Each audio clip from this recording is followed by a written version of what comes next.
श्री कृष्ण का जन्म, जिसे हम श्री कृष्ण जन्माष्टमी के रूप में मनाते हैं, भारतीय धार्मिक परंपरा और संस्कृति में एक विशेष स्थान रखता है। श्री कृष्ण, जिन्हें विष्णु का 8वां अवतार माना जाता है, उनका जन्म द्वापर युग में हुआ था। यह महान घटना भाद्रपद महीने के कृष्ण पक्ष की अष्टमी तिथि को मध्य रात्रि में मथुरा नगरी में हुई थी।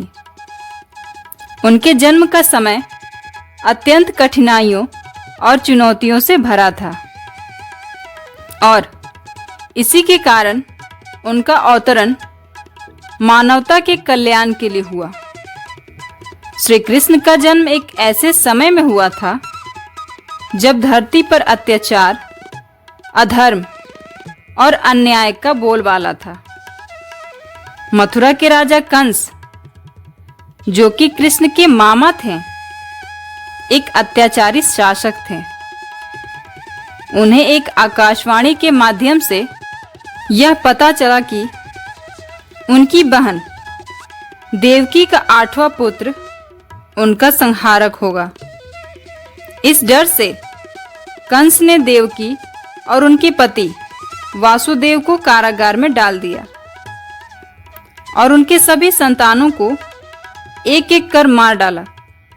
लेकिन जब श्री कृष्ण का जन्म हुआ तो दिव्य योग से वासुदेव जी ने नवजात बालक को यमुना नदी पार कर गोकुल में नंद बाबा और यशोदा माता के घर पहुंचा दिया, जहां उनका पालन पोषण हुआ। श्री कृष्ण का जन्म इसलिए इतना महत्वपूर्ण है क्योंकि उन्होंने अपने जीवन से यह दिखाया कि कैसे एक व्यक्ति धर्म और न्याय के मार्ग पर चलते हुए अधर्म और अन्याय का सामना कर सकता है। उनके जन्म के समय चारों ओर घोर अंधकार था, लेकिन उनका अवतरण इस बात का प्रतीक है कि कैसे अंधकार के बीच भी प्रकाश की किरणें उभरती हैं। यही कारण है कि हम जन्माष्टमी के पर्व को आध्यात्मिक उन्नति और धार्मिक प्रेरणा के रूप में मानते हैं। जन्माष्टमी के दिन देश भर में भव्य समारोह का आयोजन होता है। यह पर्व भक्तों के लिए विशेष आनंद और भक्ति का अवसर होता है। लोग इस दिन उपवास रखते हैं, मंदिरों में जाकर भगवान श्री कृष्ण की आराधना करते हैं और रात में ठीक 12 बजे श्री कृष्ण के जन्म का उत्सव मनाते हैं। मंदिरों और घरों को सजाया जाता है, श्री कृष्ण की मूर्तियों का अभिषेक किया जाता है और भजन कीर्तन गाए जाते हैं। गोकुल और मथुरा, जहां श्री कृष्ण ने अपने बाल्यकाल को बिताया, इस पर्व को मनाने के लिए विशेष रूप से सजाए जाते हैं। यहाँ पर दही हांडी का आयोजन होता है, जिसमें लोग एकत्र होकर मटकी फोड़ते हैं, जो श्री कृष्ण की माखन चोरी की लीलाओं का प्रतीक है। यह उत्सव हमें श्री कृष्ण के बाल स्वरूप की मासूमियत और उनकी लीलाओं की याद दिलाता है, जो आज भी हमारे हृदय में जीवंत है। जन्माष्टमी का पर्व केवल एक धार्मिक अनुष्ठान नहीं है, बल्कि यह जीवन के गुण सिद्धांतों को समझने का अवसर भी है। श्री कृष्ण के जीवन से हमें यह सीखने को मिलता है कि कैसे हमें अपने जीवन में हर स्थिति में धैर्य और संयम बनाए रखना चाहिए। उन्होंने अपने जीवन में अनेक कठिनाइयों का सामना किया, लेकिन कभी भी अपने धर्म और कर्तव्य से विमुख नहीं हुए।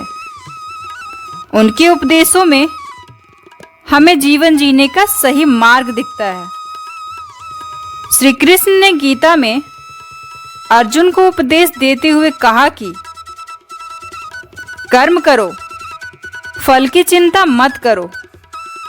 यह उपदेश आज भी हमें प्रेरित करता है कि हम अपने जीवन में कर्म के प्रति ईमानदारी और निष्ठा रखें।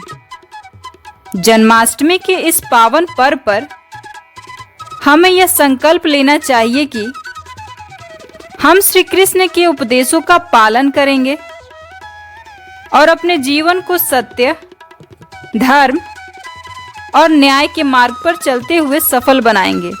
श्री कृष्ण का जीवन हमें यह सिखाता है कि चाहे परिस्थितियां कितनी ही विपरीत क्यों ना हो, अगर हमारे अंदर सत्य, धर्म और प्रेम की भावना है तो हम हर बाधा को पार कर सकते हैं। उनके जीवन की घटनाएं हमें सिखाती हैं कि हमें अपने कर्तव्यों का पालन बिना किसी भय के करना चाहिए और भगवान पर पूर्ण विश्वास रखना चाहिए। जब हम अपने जीवन में धर्म और सत्य का पालन करते हैं तब भगवान हमारे साथ होते हैं और हमारी रक्षा करते हैं। जन्माष्टमी का पर्व हमें इस बात की याद दिलाता है कि भगवान श्री कृष्ण का अवतरण केवल एक ऐतिहासिक घटना नहीं है, बल्कि यह एक दैवीय संकेत है कि जब भी संसार में अधर्म और अन्याय बढ़ता है तब भगवान स्वयं अवतरित होते हैं और धर्म की स्थापना करते हैं। इसीलिए इस पावन पर्व पर हमें श्री कृष्ण के जीवन और उनके उपदेशों को अपने जीवन में उतारने का प्रयास करना चाहिए। हमें उनके द्वारा दिखाए गए मार्ग पर चलकर अपने जीवन को सच्चाई, धर्म और प्रेम से परिपूर्ण बनाना चाहिए। जन्माष्टमी के इस शुभ अवसर पर हम सभी भगवान श्री कृष्ण से प्रार्थना करें कि वे हमें सदैव धर्म और सत्य के मार्ग पर चलने के लिए प्रेरणा दें और हमारे जीवन को खुशियों से भर दें। श्री कृष्ण का जन्मोत्सव केवल एक धार्मिक अनुष्ठान नहीं है, बल्कि यह हमारे जीवन को एक नई दिशा देने का एक अद्भुत अवसर है। आइए इस जन्माष्टमी पर हम सब मिलकर श्री कृष्ण के उपदेशों का पालन करें और अपने जीवन को उनके आशीर्वाद से आलोकित करें।